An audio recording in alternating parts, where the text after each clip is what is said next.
Hello and welcome to another episode of Spiritually Incorrect. On this week's episode, we have aliens at the Pentagon, the rise of the homeschooler, and the attack of the headless car. I'm your host, Seth Hart. Joined with me is Jonathan Lyonhart. Hey, how's it going? See, I did something other than howdy. I didn't say howdy. Wow, you're really branching out now. Yeah. I was about to say hey, but then I realized that you can't say that anymore after what's his name? Fat Albert? Yeah, because that's No, Bill Cosby. Bill Cosby. Yeah, it's Bill Cosby. Yeah. Oh, yeah, no, it's hey, it's Fat Albert. Okay, yeah. It's Bill Cosby. Yeah, I was about to go hey, but don't you still buy his fatherhood book for guys who are getting about to have a baby? Yeah, but that's a joke. I always, whenever I find out someone's gonna have a newborn, I say, "I got you this. I thought of you." And then they're like, "Oh, you got this? You got a book for me?" And then they open the wrapping, and it's Fatherhood by Bill Cosby, and it's a good laugh every time. And then people who don't know me and find out about this are very concerned. I'm still concerned, and I do know about you. Yeah. Although the surprise is ruined for me. It is, yeah. Yeah. So, speaking of fatherhood, does anybody have any news today for our In the News segment? Nope, none at all. We're doing In the News, you know? It's got to be national news. Can't be local. Sorry. Do you not have any personal news? Anything going on in your life, Steph? Are you just a lonely bachelor wandering in a void? Nothing new? Yeah, that sounds about right. Now, okay. Fine. Okay. No, it's the wife and I are expecting our first this February. Woohoo! Steph's finally going to be responsible for something other than his own wiping of his own butt. He's going to have responsibilities, and it's going to be great. Fun. Because I have none now. None. You basically just eat and sleep and frolic. I edit this podcast. I have 2 jobs. I have a PhD. I'm in a PhD program. No responsibility. Oh, I'm married too. It's Seth. Parents. One of the privileges of being a parent is you get to dismiss the plight of every other human being on the planet. It doesn't matter if it's reasonable or accurate. Yeah, so, which makes the rest of us just roll our eyes at you. Yeah. Well, tell me more about how hard it is to have a dog and taking care of a dog, Seth. Did I even bring up the dog? You brought that up one time. So, well, congratulations. I already knew this information. You held on to it for so long. This probably seems...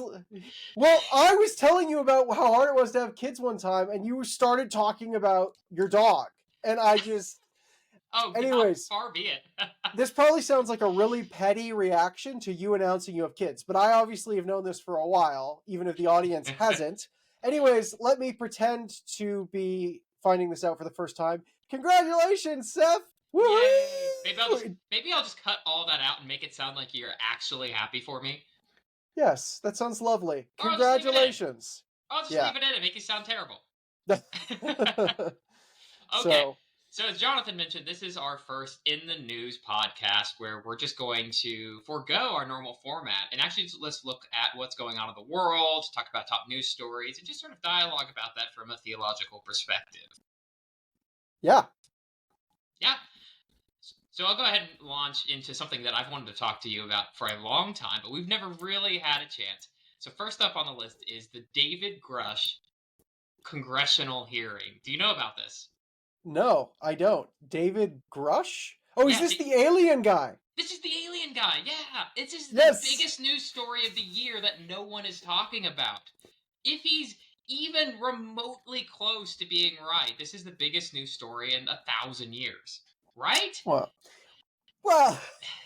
I mean, but yeah, you could also say that if the psychic is right that she's contacted another dimension, this is the biggest news story in 1,000 years. Psychics don't have congressional hearings about this. Okay, so maybe I should introduce the topic and why this is different. There's always been crazy people who've come forward and said, hey, I have had contact with aliens, right? Or I have information about aliens. And there's even been some high-ranking government officials. The Canadian Defense Minister came forward and said he saw UFOs in American bases.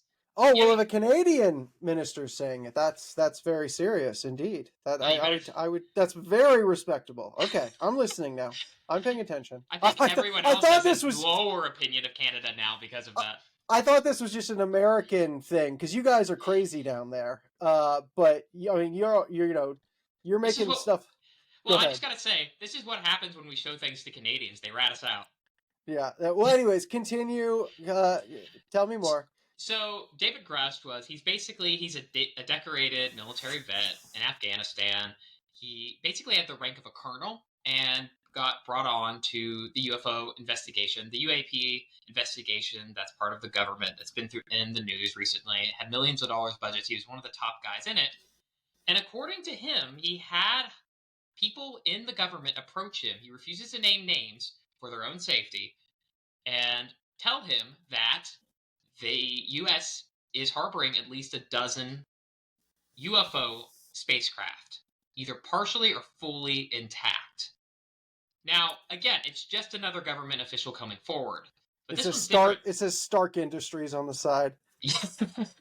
Made in Wakanda underneath it. Yeah.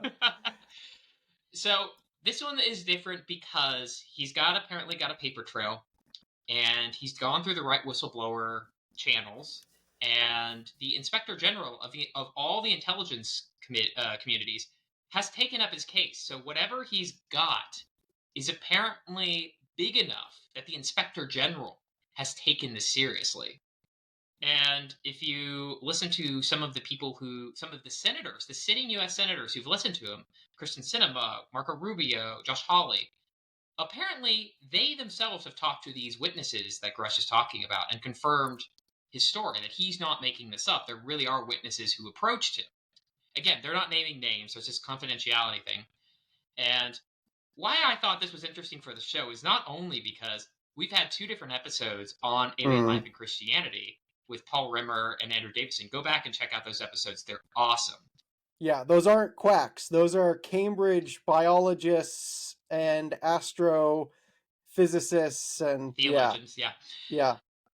But this is the fun part.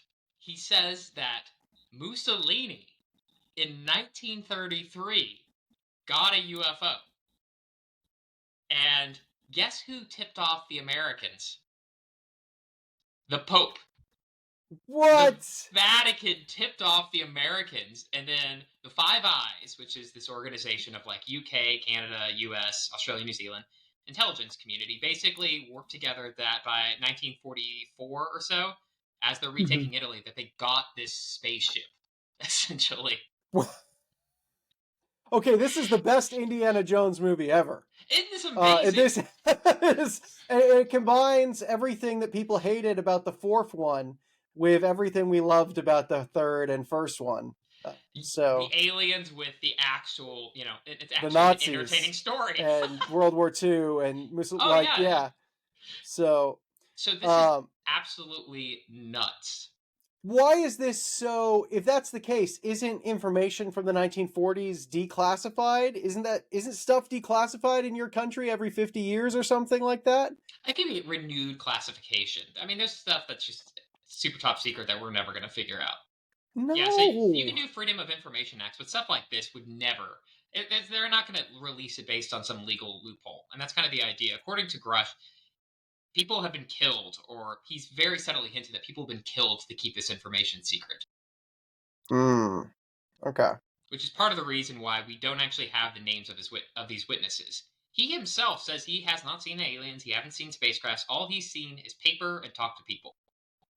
Okay, so what else has he testified to? Have you basically summarized it? That's what he said? Yeah, essentially that's the idea, but there's other hints coming around that that some of these spacecraft were just found abandoned or dug up. A lot of this is just rumor and speculation now coming out, and there's been some attacks on his character. So for instance, he had suffered from major PTSD after his time in the war, and so people have used that against him. Kind of backfired though, especially with younger generations that don't have quite the same stigma against mental illness. Yeah, I find that someone who's open about their mental illness almost comes off as more trustworthy and stable than people who seem like they have it all together these days. Right, and he actually, in the initial interview that he did talked about his own mental struggles, but still, there was an investigation into his mental health. It might have been a leak from the government. There's been accusations of that the government leaked this to try to discredit him. Of course, the DoD, the Department of Defense, and NASA are denying all of this. So it's kind of just up in the air at this point. What the heck is going on? Yeah. There's a lot of it that doesn't make sense to me either way. It doesn't make sense to me that he's just, full of crap, that this is just complete bogus. That doesn't make sense to me, because why would the Inspector General take up his case? Who are the U.S. sitting senators talking to? Who are these U.S. senators talking to? Obviously, they're talking to someone. The fact that he's been corroborated, there's something there. Well, that's interesting. This kind of reminds me of the telepathy stuff with was it the CIA in the 70s? And do you know what I'm talking about? Yeah. I mean, there was MK Ultra, and then there was the Stargate project, which is the coolest named government project ever. That was in the 90s. Where the U.S. government is actually funding studies into telepathy and are claiming... Which president was it? It was the one who lost... President Carter came on the record and said, yep, we actually were funding telepathy studies, and whether or not it was real, they actually yielded some results. Like this one guy was able to locate something using telepathy. Woman, don't be sexist. Okay. Oh, you got me. Okay. So she was able to locate a plane that spy satellites couldn't, just through apparent remote viewing. This is from Jimmy Carter, the evangelical Christian, saying, we couldn't find it, so we used a person who could remote view, and she was able to figure out where it was, and we sent troops there, and there it was. Yeah, and I mean, that's actual historical fact. Like, perhaps the whole government enterprise was ridiculous, and perhaps those results are just coincidences, but the fact that Jimmy Carter is saying this at least appeared to happen is an actual thing that you have to deal with. Yeah, it's quite a coincidence. So, did you watch all of this stuff with the interviews with this guy? How legit is he coming off just on that sort of level of testimony, just watching him? And I mean, that seems like a silly way to ask, but it feels like the Depp Heard thing got decided based on who at least seemed more genuine. So people want to hear about that. So a lot of people, it goes back and forth. If you believe him, you think he's genuine. If you don't believe him, you think he's obviously full of crap. You obviously think he's just completely making this up. So it really is sort of split down the aisle, because he keeps a very stoic attitude about this, and just sort of very matter of fact, very measured words. He doesn't want to trip up. And you can come across that as him being careful or him construing a lie and not to get himself, charged with perjury. Yeah. And that's the big thing, because he testified before Congress, right? So he's liable for a charge of perjury if he's making this up. So but here's the thing that really, weirds me out. Are UFOs really that bad at parking?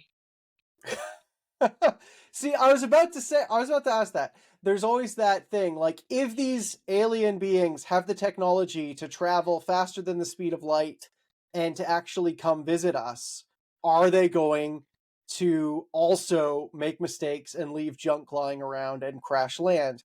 And maybe. I mean, I get that critique, but perhaps the technology required to operate at light speed is very faulty and temperamental, and like the amount of crashes increases the higher insane what you're doing is, even as your degree of technology and intelligence increases as well. Or maybe it's the other way around, which is space is empty, so you don't have to worry about crashing into something. Whereas once you get into Earth's atmosphere, you have to worry about the heat generated from entry, lightning strikes. Who knows what? Who knows, right? You can come up with some story for why this is the case. Go ahead. Well, I think you're right. It's not that the objection is stupid, nor that the answers to it are stupid. It's really just that all of this is speculation, because an alien species will always just be analogous to ourselves and not utterly like us. And so the objections we pose might be interesting, but perhaps they just don't apply to them. Likewise, our attempts to solve those objections might be interesting, but might just not really apply to another species because they're just that different from us. Well, So what I find even tougher to believe, because we can come up with a story. We can come up with a story about why they're crash landing. Okay, but there's a there's a bigger issue. Why does the U.S. seem to have all of them? So one landed in Italy, so they're obviously crashing in other countries, right? If one crashes in Africa, does Africa have the infrastructure there to keep this a secret? It just takes one person with a cell phone to stumble Seth, across this. Seth, let me tell you the answer to this, which every God-fearing American patriot knows. The only country on this good earth worth going to is the United States of America. Oh, And that's a good that's point. why they're only coming here. Well, I do love that they've apparently found them like abandoned, right? So I just had this idea of them going to Vegas and then coming back and it's gone. It's like, are you sure this is where you parked the craft? I am 100%. It's just being hauled off on some U-Haul down the road. So I mean, that does not make sense to me. Is why can the U.S. might have the resources to keep the secret for so long, but does Nicaragua? Like if there's a crash in these other places, I don't think this could be kept a secret globally. Someone is going to, and how are you going to keep these countries from being open about it? They all have to agree to keep this super top secret and spend a ridiculous amount of money keeping this secret. I just don't think that works. And so, but neither explanation works, right? It can't really be aliens. I don't think the Vatican really was doing this. But yeah, I mean that'd be great. That somewhere down there, hidden in the vaults of the Vatican, the secret library, there's just a picture of the Pope with his thumbs up next to a UFO. A couple aliens. Yeah. But it also does. Go ahead. No, you're fine. But it also doesn't make sense to me that he's just completely making this up because of all these reasons I've given. The best explanation I can come up with is this is just a psyops operation to freak out the Russians and the Chinese. That's all I can think of. It's the only thing that makes sense to me. I mean, it might not be. It might seem odd that he's just making stuff up and has managed to trick people, but people manage to trick other people, often highly intelligent people, all the time. And so, I mean, it's not that surprising to me that legit people are kind of tricked into this. If you look at the history of cults, often very respectable people get lulled in by these personalities. It doesn't surprise me that you might have some very respectable people getting lulled in, especially by someone who has, at least on paper, real credentials. I mean, it doesn't seem that implausible to me that he's just making it up, or even that there's perhaps an abnormal psychology element to this, and maybe he's not a malicious person. Maybe he's just, confused or off the deep end, or like there's just so many. Once again, we're speculating, and I just have no idea. His testimony is the problem. There's also paperwork that apparently the Inspector General has seen, and that's why the Inspector General took up his case. And also these other witnesses that 3 U.S. senators from both sides of the political aisle said they have spoken with. And so this isn't just, you can take out his testimony, and there's still an interesting case to be made here. Just completely wipe his testimony out, and there's still an interesting case. And so this is why I was like, it just can't be that he's just, you can't just say, oh, he's just making this up and expect it to be explained. There's something more there. And the only thing that makes sense to me is this psyops. I think that he might be an unwitting part of a government psyops to counteract the saber rattling of the Chinese and the Russians right now. Get them a little bit fearful that we might have an ace up our sleeve, namely E.T. So here's the big question, Seth. An alien's discovered tomorrow. The government verifies it. Everyone's on board. No one's questioning it. The alien species is above us with a spaceship and dropping bombs. There's a war going on. Okay, aliens exist. Everyone's convinced. How does that impact religion? Our sense of spirituality? How does that... bombs, I'm praying a lot more. Does that destabilize religion because, our anthropocentric view of things is off and other species and other religions on other universes and planets exist?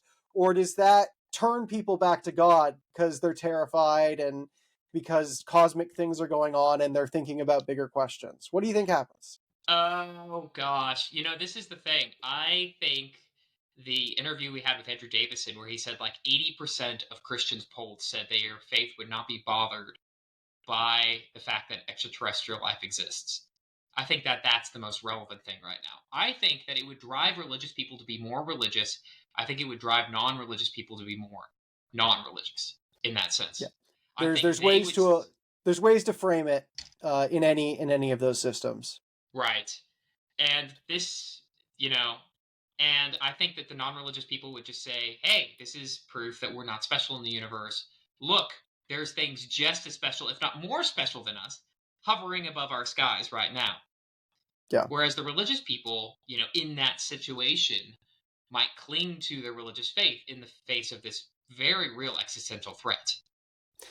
Yeah. Well, and obviously the religious person within the traditional Judeo-Christian thing could say, well, humans were never at the center. God was at the center. And if there's other intelligent species out there, I don't see that displacing us, because we aren't at the center. And we never really thought that. That's just a post-Galileo myth. I just want to see the 700 Club raising money for a spaceship. so they can spread the good news of Jesus to Mars. Greetings. So, all right, what do you got, man? Well, I was reading, and congrats. Thank you. I've done that before. I've heard good things. Self-driving taxis are officially on the road and charging people in San Francisco. You can hail a self-driving taxi in San Francisco just out on the street. It's not like a advanced beta that's private. Any person can go to San Francisco right now and catch a self-driving taxi for $20, the same cost as an Uber. So you're going to see a lot of cars without any heads in the front seat. You're going to see headless drivers, disembodied, moving automobiles driving around. This is the beginning of the end. I was expecting something far more haunting and scary when you told me that it was headless cars. But it's just self-driving cars. It's just self-driving. Wait, it's just self-driving cars, Seth. Oh, it's just that. It's the future. It's very exciting. And it's actually on the road in a major city, not just in test vehicles, but for the public at an affordable rate. It costs the same as an Uber. The only thing exciting about that is now I don't have to have an awkward 10-minute conversation with my Uber driver. Okay, but there's some funny stories happening now. A little bit ago, one of these guys in one of these self-driven cars wasn't really paying attention, and there was a flood, and the car, Michael Scotted. It drove right into the water, just like Michael Scott on The Office. Like, no, that can't be what you're supposed to do. It's telling me to go. None of our younger viewers have any idea what that reference is. In which case, we don't want your viewership. He doesn't. Yeah, he doesn't. Seth still loves you unconditionally. But there's also some sad stories. A self-driving car recently hit and killed a dog. There's been some injuries here and there. But on the whole, I feel like people are nitpicking about accidents and not focusing on how much these are going to prevent accidents. You can always find a negative test sample. The question is, percentage-wise, do self-driven cars cause accidents less than humans? And the answer, I think, is pretty clearly yes. Self-driven cars are safer on the whole, and I'm excited for that because I'm someone who gets deeply anxious anytime their wife drives to go to the store. I'm just like, is she gonna, car accidents terrify me. Man. Well, I love that deeply, Seth. Your love might be unconditional, even for the unoffaced viewers, but mine is unconditional for my family in cars. Yeah, I'm not sure I'd call that love, but anyway. So when I said, I'm not saying now. I don't freak out that much, but like as a kid, I remember that existential, constant worrying that my mom was going to die in a car crash, and it's nice to think that we're en route to a world where one more horrific thing will be less plausible. Well, it sounds like they're still going to happen because they could still drive you into a lake. Can you imagine your mom? You're like, oh, good, my mom is safe, and then your mom dies whenever the Uber just drives straight into the ocean. Straight into the ocean. Well, at least it wasn't a crash. So, but apparently there's been some technological bias as well. These self-driving cars are less accurate in identifying dark-skinned individuals as humans when they're crossing on the street.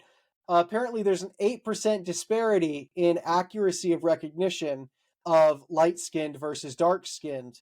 And of course, so the cars are racist. The cars are racist. What have we done? But I mean, as this AI stuff continues to inhabit cars and all of this stuff, people assume AI rises above human bias, right? But it's not. It's just replicating those biases. It's the same thing with AI art. You tell AI art to draw a human, they're going to stereotypically give you a white male human versus others, percentage-wise, more often. And it's kind of funny to imagine technology or AI taking over the world and putting all humans under subjugation, but they're stuck in like a 20th century worldview because that's the ones who programmed them. They're still stuck in our social, gender, racial conventions, and that's what is replicated for eternity in the apocalypse. I've got an article that's written by Perry Bacon Jr., which, first off, what a name. Perry Bacon Jr., I love that. And it was in the New York Post recently, and it was called I Left the Church, Now I Long for a Church of the Nuns. Nun, N-O-N-E-S, not a church of nuns. Yeah. So, and it just talks about, he begins the article, he talks about the rise of the nuns, which we've talked about ad nauseum in our like ex-evangelical podcast and the evangelical podcast. Again, go back and check those out. He started out in church, and he talks a lot about how he respected his parents who were churchgoers, and especially MLK, just because obviously he was a preacher. So he thought it was necessary to be a churchgoer to have good moral values. You hear about this a lot. I'll go ahead and quote the article. The churches I attended avoided politics, but it wasn't out of step. But I wasn't out. The churches I attended avoided politics, but I wasn't out of step with them ideologically. Women served as pastors. There wasn't any overt opposition to, say, gay rights or abortion. I suspect they were full of people who voted for Democrats. But in the years after Trump entered office, left-leaning Gen X and older millennial Americans in particular abandoned the church in droves. And he cites the research for that. And I eventually became part of that group. And we've talked about that as well, how Trump has actually caused a big exodus. Their embrace, talking about Christians, of a man so obviously misaligned with the teachings of Jesus was unsettling. I began to realize that being neither Democrat or Republican, not being a Christian, was what drove the beliefs and attitudes of many Christians, perhaps including me. And I love that final line. And I think he really hit the point, which is, I think today people in America, what this guy very rightly points out, are their primary identity is political. And I really do think that's driving why so many evangelical Christians have become so toxic and mean and anti to the very spirit they espouse of love, community, and all that sort of stuff. And also why the people leaving the church in droves tend to be people in the mainline denominations. And yeah, it just seems to me that this article kind of hit home on that. Any thoughts? I mean, I could keep going. And he keeps going. And I couldn't ignore how the word Christian was becoming a synonym for rapidly pro-Trump white people who argued that his or their meanness and intolerance were somehow justified and in some ways required to defend the faith. So, yeah. I think it's just one article. He so well summarizes the biggest problem in the American church today on both sides of the aisle, which is politics is driving people and not the unity of the church. Yeah. I think that's very interesting. I think there's two extremes that I want to avoid. On the one hand, I don't want to become so politically aligned that it's the kingdom of earth that's driving me rather than the kingdom of heaven and the kingdom of God. And I don't want to confuse patriotism with faithfulness. I don't want to confuse fleeting, temporary cultural movements with the church. I don't want to confuse republicanism with Christianity. The other extreme, though, is I don't want to think that there's some apolitical realm where we can exist and not be political, where we can have values and beliefs that don't have political implications. Because I don't think such a realm does exist. I think everything is, to greater or lesser extents, political. Yeah, And, but I and think I the think point is that should come from our theology rather than our theology being a sort of subsidiary to our politics. I think that's kind of the point he's getting at. Yeah, I think we can definitely appreciate that. Christ above country, not the other way around, not them on the same level or anything like that. So I actually yesterday had someone walk up to me and ask me if I thought it was Christian to say the Pledge of Allegiance. And it's something I've thought a lot about. that's And really interesting. yeah, it is. And it's something I've thought quite a bit about. And whether you're a conservative or a liberal on these theological issues, that's really something you need to wrestle with because it's not necessarily anti patriotic to say no. And it's not obviously not very necessarily patriotic and good just to say yes, because a lot of people just do it out of habit and ritual, and it's a meaningless utterance of words rather than a real pledge. And so I wrestled through it with him. And I think it's something that we as Christians really ought to wrestle through. Things like that. Totally. So I'm Canadian. My kids were born in England. They have, and now their mom's American, so they have triple citizenship. But we're living in America, and so my kids are going to school in a place where they say the Pledge of Allegiance, and I'm like, wait, what? These are British kids. I'm Canadian. Why are my boys saying the Pledge of Allegiance to America? Like, we're. I'm about to bring up homeschooling, so maybe you should consider that. You can pledge to whatever country you want. Yeah, homeschooling, the least patriotic group, the homeschoolers, right? No, but yeah, I get what you're saying. But it's interesting because I didn't grow up with the Canadian national anthem. I think we maybe said it at saying it like assemblies or something, but it wasn't in the milieu of a patriotic culture, so no one really cared about it. It was more like, "Hey, oh Canada, woohoo!" But no one really cared. Like there weren't Canadian flags everywhere. Canadians are only patriotic when you insult Canada, and then they make the most rugged, redneck, southern, truck driving, Confederate flag waving American look tame. Really? Well, I think yes. Canadians don't think they're patriotic. And so I think that allows them to do it subconsciously without implicit doing it bias. Yeah, exactly. Well, it's exactly what it is. I think Canadians look at American patriotism with all the big flags and all of that type of stuff, and we think as long as we're not doing that, we've avoided patriotism. But I think in other ways, we actually do have a very patriotic sense of Canadian identity, and it really comes out when a Canadian begins to look down on Americans, which they do. Yes. Because I had a friend who moved to Canada from America who they changed their license plates on their cars after a month or two of being there. Not because they needed to legally, because they were immediately afraid to be seen as American there and were worried their car would be vandalized because they just had such a sense of hostility from the people there. And that was in the George Bush Iraq era, and Canadians would never think they were being very aggressive and patriotic and looking down on other nations like America. But when it comes to Americans, Canadians have a deeply patriotic sense of we're Canadian, not American. And so our identity is in opposition to America, not in and of itself what it is. It's a dialectical patriotism. While also being the most similar country to America on the planet. But it is interesting because I think I feel like Canadians feel like that's okay because they're punching up in a sense. They're not punching down. Right, it's like, oh, we can make fun of Americans because Americans are the big boy on the block. It's kind of like that younger brother syndrome, nearly. Whereas they can't really make fun of, like, I don't know, some Middle Eastern or Sub-Saharan African nations, because then they're punching down, right? And So that's mean. I think that makes sense, and I have a question for you. So, as a Canadian, when I make fun of you, I'm punching down.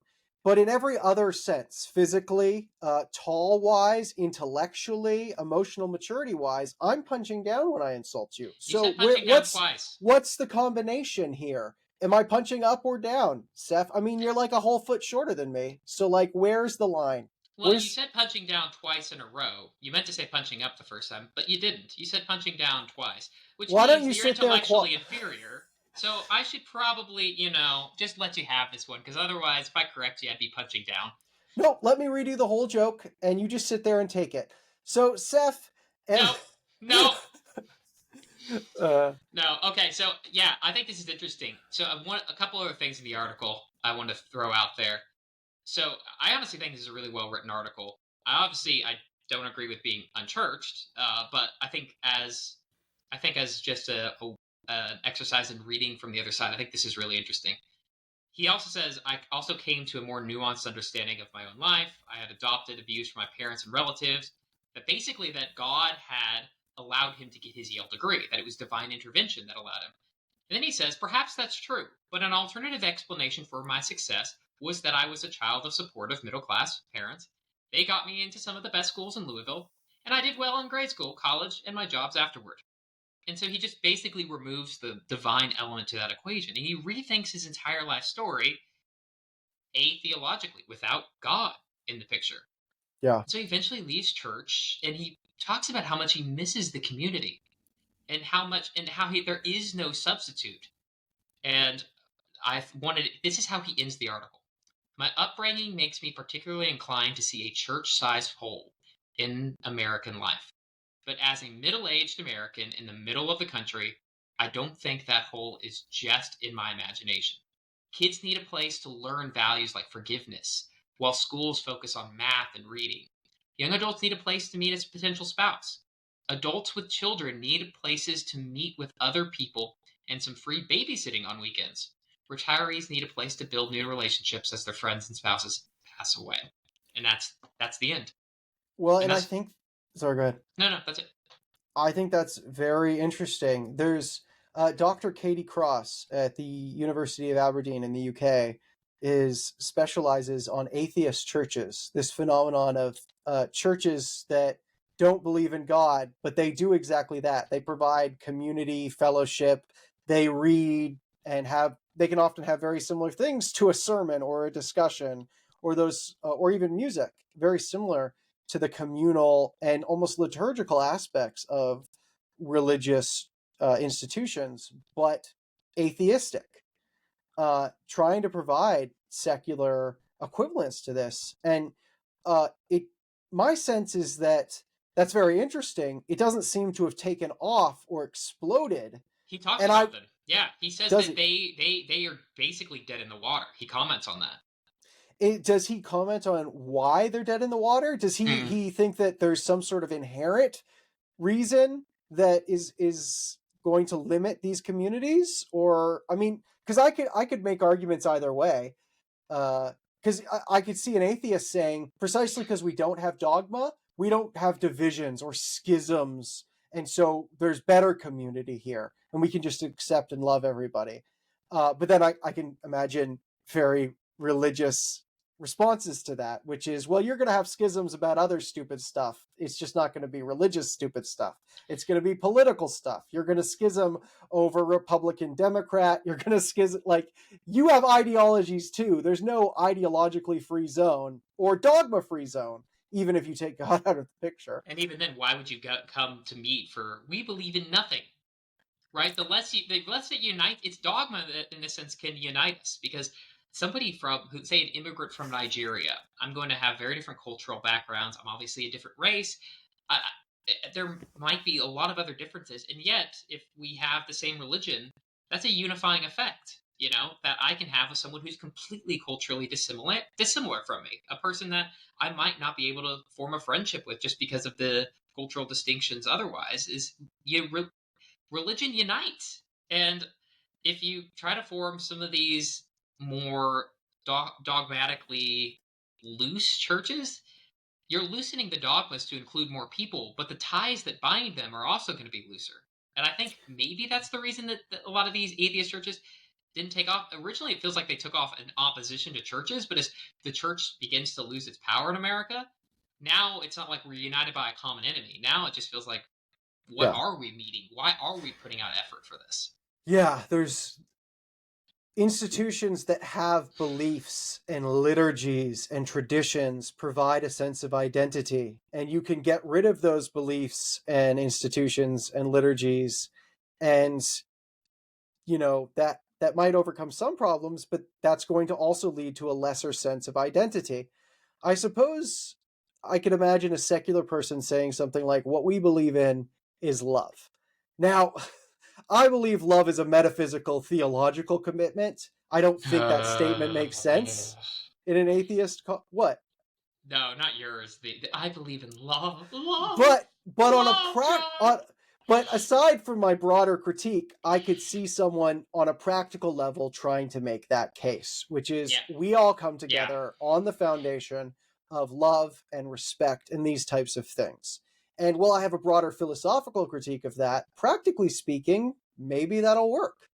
I think that what love means will then begin to fracture because, well, actually, we have very different definitions of what love is, what forgiveness is, what justice is, and that's precisely the problem.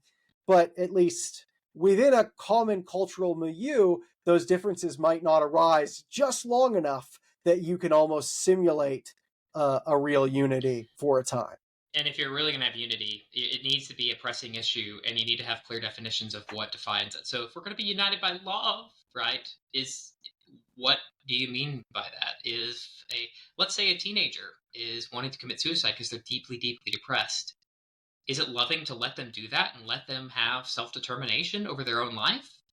To allow them to be their own person, to have that hands-off approach and give them freedom? People make that argument. Or is it our requirement to love them by literally doing whatever it takes, including physically restraining them, to preserve their life?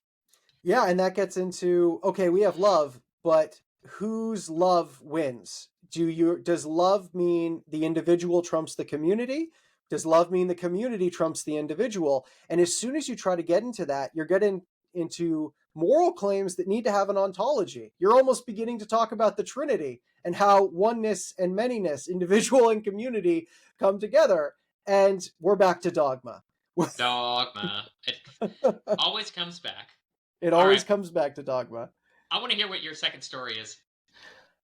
Well, I got a bunch of different ones that I could potentially do. Okay, well, pick one. They're having more Lord of the Rings movies are coming out. I saw that. And please don't suck. Please don't suck. Please don't suck. But a lot of people are saying this is a bad idea, no matter who you're putting in charge of it. Because we gave Peter Jackson the Hobbit movies, and look what happened. Like, just stop wasting. But I'm just sort of like, bring it on. I want as many stories from this universe as possible, even if some of them aren't the best thing ever. I want to exist in the land of Tolkien as long as I possibly can. That's my view anyway. And I actually think Tolkien is very, like, he writes in a lot of places that he is discovering, not inventing. He thinks that this is almost a universe that he is uncovering as he goes along, almost like it's a Platonic universe that pre-exists him. And if that's the case, why can't we too come along and discover these things and uncover new aspects of it? That's an interesting side of expanding the Tolkien universe that isn't necessarily true for other authors who think that their invention is theirs. Yeah, that's true. I mean, one of the biggest problems people had with Rings of Power is it nearly did too much. They took nearly too much liberty with the stories to the point where it nearly didn't feel like a Lord of the Rings story anymore. It felt like a modern day story with a lot of the same names for characters, but not really within the universe. Because universes have rules. and they have rough outlines and rough sketches, and those rules determine everything. It's what makes you feel like invested in these characters, that Galadriel is going to be one person this way, and she's not going to be someone completely different tomorrow that you're not going to recognize. That's why you can invest in her. So I get that, but at the same time, I don't know if it's that Rings of Power didn't seem like Lord of the Rings, the books. I think it's that Rings of Power didn't seem like Lord of the Rings, the movies. Because in a lot of ways, the Rings of Power kind of gets back to a lot of the more, nuanced language and almost theological speculations and conversations, and it has all of these players going on in the way that Tolkien has lots of different players going on. It's almost confusing in that way. What it doesn't do is usher back to the Jackson era. Which is smart. But I think part of the issue that people had is they were pretty liberal in places like with the origin of Mordor, with who Galadriel was as a character. There were a lot of things that I saw. There were a lot of complaints that I saw coming out of the Rings of Power about it not feeling quite right. And you get the same complaints about the Halo series as well, where they basically took the same characters, sometimes, redid them, made them not even look like their video game counterpart, and basically just told their own story that had virtually nothing to do with the original games. And so people checked out of that series completely because the new story was kind of mediocre, and the loyal fans who would have otherwise been invested in it didn't feel like it was really Halo. It just had a sort of Halo skin on it. And I got similar complaints, not to the same degree, from Rings of Power, which is why only 37% of people finished the first season, which is really, really bad. People who started it, only 37% actually finished the first season, which according to Forbes is abysmal numbers. Yeah, but see, that's the reason they chose the second age, not the third age, not the first age, because the first and third age in Tolkien are very fleshed out. The second age is not deeply fleshed out in his writings, and he actually says, I haven't expanded much upon these. He then goes on to say, nor do I think they need to be. So that undermines my case a bit. But I think part of the brilliance of picking the second age is this is a time period that's roughly sketched out by Tolkien, but not filled in. And so they chose a time that had parameters for them to work within, but that they could really fill in themselves. And but I think I appreciate that. Yeah, I think the point is that they didn't stick to the parameters, right? It's not that they took the parameters and fleshed it out. It's that the parameters they did have, they didn't even stick to that, which is why a lot of people felt like it wasn't a true Lord of the Rings entry. This is probably getting too nerdy here, and we can finish it with this. But I actually disagree with the Galadriel critique, because in the you see her in the first age as the one female who stands up and goes east with the elves to fight back against Morgoth. And so I actually, reading that, I mean, it doesn't describe her with a sword, but I saw her as a ferocious, almost sort of warrior type presence. And it doesn't seem unreasonable, especially because they're depicting a younger Galadriel, to say, well, this is just the evolution of a character over thousands of years. And that's part of the beauty of the Tolkien universe, is you have thousands of years for these characters to evolve. The Galadriel of the Jackson movies and the Lord of the Rings is thousands of years removed from the Galadriel of Rings of Power. And I don't think that this is implausible character-wise at all.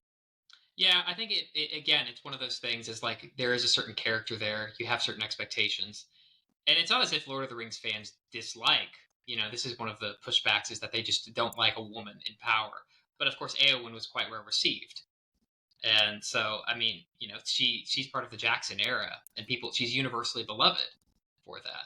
So again, this just gets into opinion. So I guess my question then to you would be, why do you think people have been tuning out of the Rings of Power? We're talking about the news. In the news, we've been talking about specific stories. But I think something that we're all wrestling with, especially in a sort of post-Trump fake news era, is what is the news? Who gets to decide what it is? Where do you go for it? What's the theory of knowledge? What's the epistemology of news for us? Should we go to TikTok? Should we go to Facebook? Should we go to CBN? Not TikTok. Like, where are we going for this, and who gets to construct to decide what the narratives are? I have no idea. So, yeah. So, the story that I've heard of why this has become such an issue, why news today has become so problematic and borderline propaganda, if not just outright propaganda from all sides, is because that way back in the day, let's back up in time to, the early 1900s. And what you had then was a bunch of yellow journalism. You had the kid on the street saying paper $5, 5 cents, paper 5 cents, go up, you pay your 5 cents. And all you saw was, in essence, early clickbait. All you saw from the newspaper was the big giant headline, and you had to get people to buy your paper from the headline. And that's how newspapers made their money. Yeah. Are you sending me something? No. Okay. I'm sending Madison something to say I might be late. Okay. And then all of a sudden, things like the New York Times come along with with a subscription base. And what the subscription base did is now authors didn't have to worry about clicks and exaggerating the truth and doing things just to get people to buy. They had a constant base of people purchasing the newspapers. They had a constant income. So they could just focus on being true and providing the best journalism possible. That worked for a bit, up through Walter Cronkite, him being the one news figure that everyone trusted. And then you had the birth of cable TV, and now you have social media, and now we're back to a place where the news that makes the most money is the one that is the most clickbaity, the one that gets you the angriest. It gets you looking at their ads right on the side as you're going through the article. And we're back in that era again. It's the Wild West again of news. Is there something good, though, about this almost democratization of news where, I mean, news, like, we have just people all over the place just on their own without a news industry or a big backer putting news up. We have people in Ukraine who are just doing their camera out the window, showing us stuff that news anchors would never get in their life. And so everyone's a reporter now. And that means there's a million different stories out there to sift through, and a lot of people are going to get garbage. But it also means that no one group gets to kind of control the narrative. Because even in the Cronkite years, perhaps they weren't maliciously controlling or manipulating the truth, but their biases and agendas were still coming into things. Yeah. At least now we're getting lots of different stories. Of course, all of those different stories are probably still fueled by the communal ideological biases of our broader culture, but at least refracted through 100 different people all at once. I think the biggest issue with that has been the fact that you do have 10,000 sources of news, but you can't look at 10,000 sources. You can't look at every Twitter video being posted in Ukraine. You look at the ones that you already agree with, and you see 100 of them that agree with you, and you think, this is the truth. Why don't other people see it? Are they all stupid? They must be stupid because these are the facts. Look at these facts. I have so many sources showing me the facts. Little realizing that most people only have very little of the story, that the social media networks are directing them towards, you click on one thing, the machine knows exactly how to get you to click on the next thing, and they want you to keep continuing clicks because that gets business, right? And so, in a way, it sounds good on paper, but I wonder if it's actually made the problem worse. Yeah. If everyone's a newscaster, then no one is really the newscaster that you can trust. Yeah. No, for sure. It's interesting. I mean, what I've just been saying about biases and agenda and, who really has the facts. I had a friend who, after Trump came up with that phrase, alternative facts, or Kellyanne Conway, who posted saying, "It's amazing to me how my progressive postmodern friends all suddenly believe in an empirical realm of objective facts." Because, I mean, for the last 50 years, we've been deconstructing that there could be such a thing as just the facts. And I actually really agree with a lot of that critique. I think facts don't necessarily tell you all of that much until they're lined up and the dots are connected within the framework of a broader story that makes sense of those facts. And yet, I still feel like some people are more full of crud than other people. And I don't know how to quantify the difference between those two, but I hold both beliefs at the same time. Yeah, it's tough. And I mean, how do you know it unless you're just an absolute world expert? But I like your point about the narrative, right? It's the narrative that connects these facts and tells us which facts are actually important. It's the exact story, it was the exact same with the story I noted from Perry Bacon. He had the same facts about his life, and yet he gave it a new narrative, one without God. Same facts, completely different narrative. He attached them all to a story in a very, very different way. And we all do the exact same thing. You can either know your story or the story of the world from one direction, whether it's theological, Republican, Democrat, atheist, whatever, or you could do it from another angle equally well. Same facts can be attached to a narrative in a different way. Or just because there's so many facts, you can just pick different facts. The alternative facts, of course there are, because there's so many facts out there. Which ones are you going to bring to the forefront and say, see? I mean, this is Thomas Kuhn, and you're afraid, like, oh no, don't get into Kuhn, Jonathan. This is crazy. But Kuhn's point was that, like, Galileo didn't actually bring any new facts. The Galilean view where the sun was at the center was factually equivalent to the Earth-centered model. It's just that the way he framed Seth, stop snoring. But I mean, that's the quintessential thing that people are like, what, you still think the sun revolves around the Earth? But actually, the sun revolving around the Earth is factually equivalent to the Earth revolving around the sun. It's merely how you frame those facts. And so a whole world of difference can occur. Yeah, at the time. A whole world of difference occurs based not on the facts, but on how you frame the facts, what story you place those facts within. And that can change things as radically as whether the sun is at the center or not.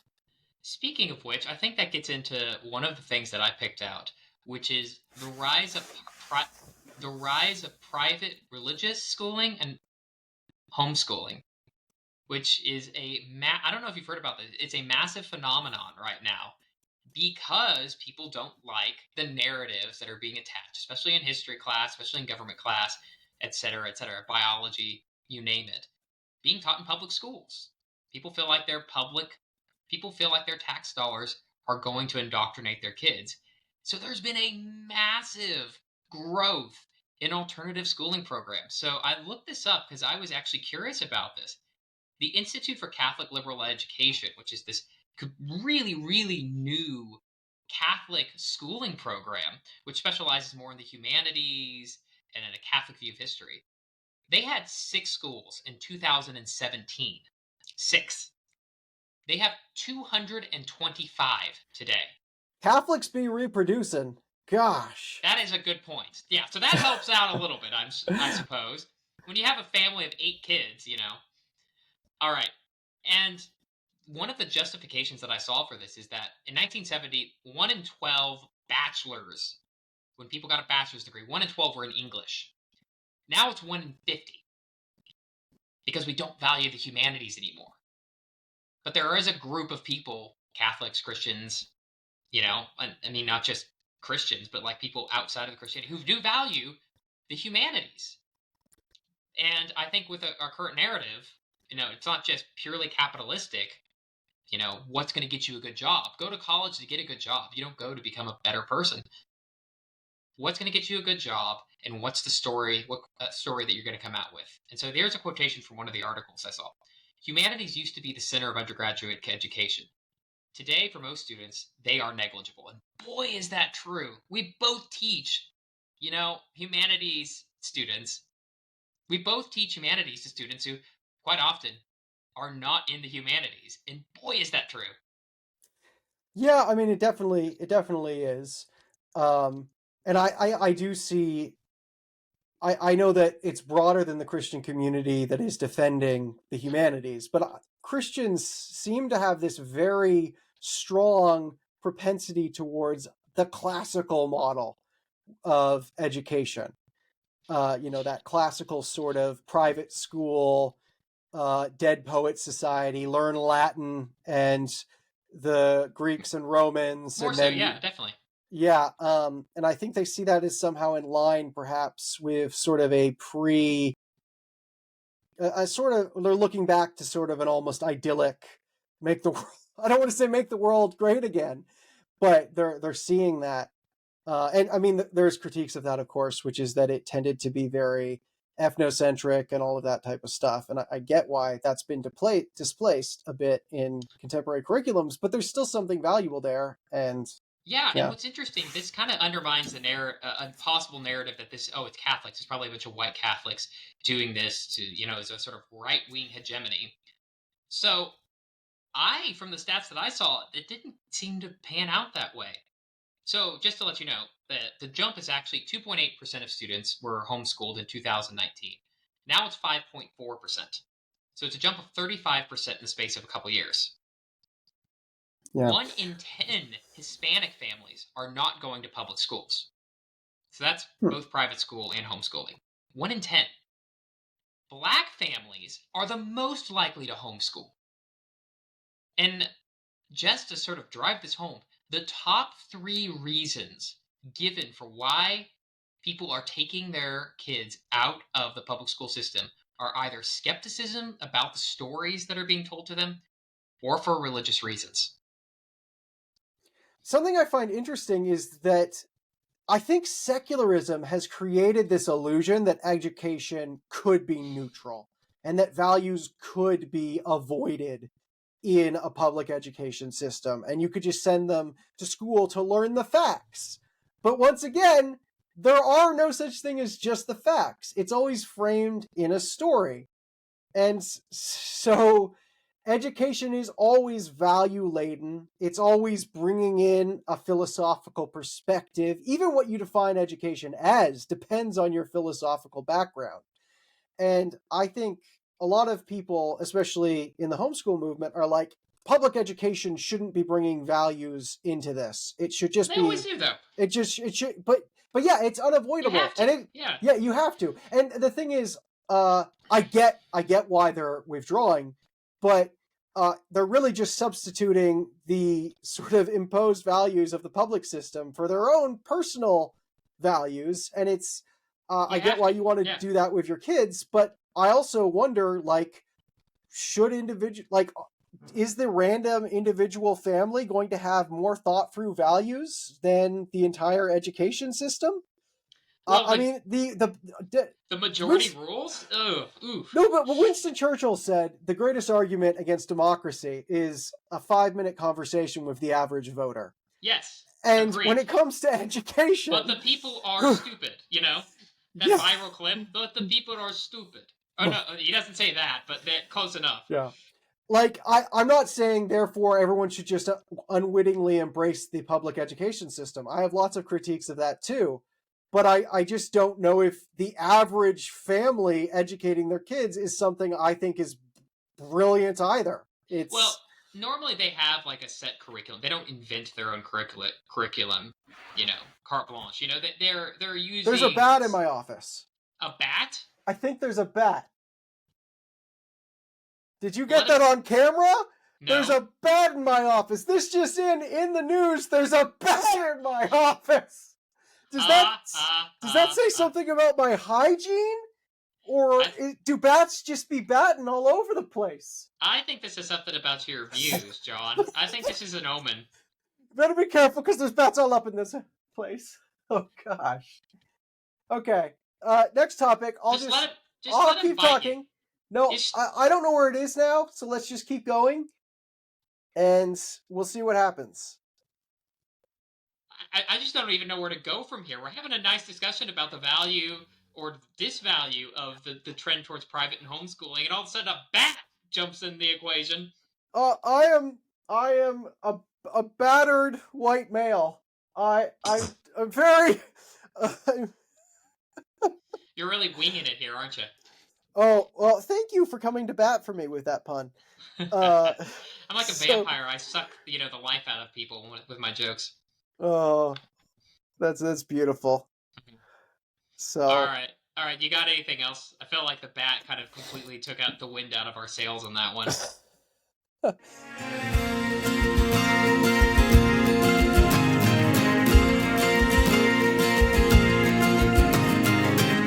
Thanks again for listening to the Spiritually Incorrect podcast. If you like what you heard, please consider subscribing and leaving us a 5-star review. We're an up-and-coming podcast, and every little bit helps. Also consider joining our Patreon page. Patreon sponsors have exclusive access to unaired episodes, different kinds of merchandise, the ability to suggest an episode, and even an hour-long interview with Jonathan and I. Check it out at spirituallyincorrectpodcast.com and see what you're missing out on. Sound effects from zapsplat.com. Special thanks to Jordan Birch, whose song Starry Night provides the intro and outro for this podcast. You can hear more of his music on YouTube or Spotify.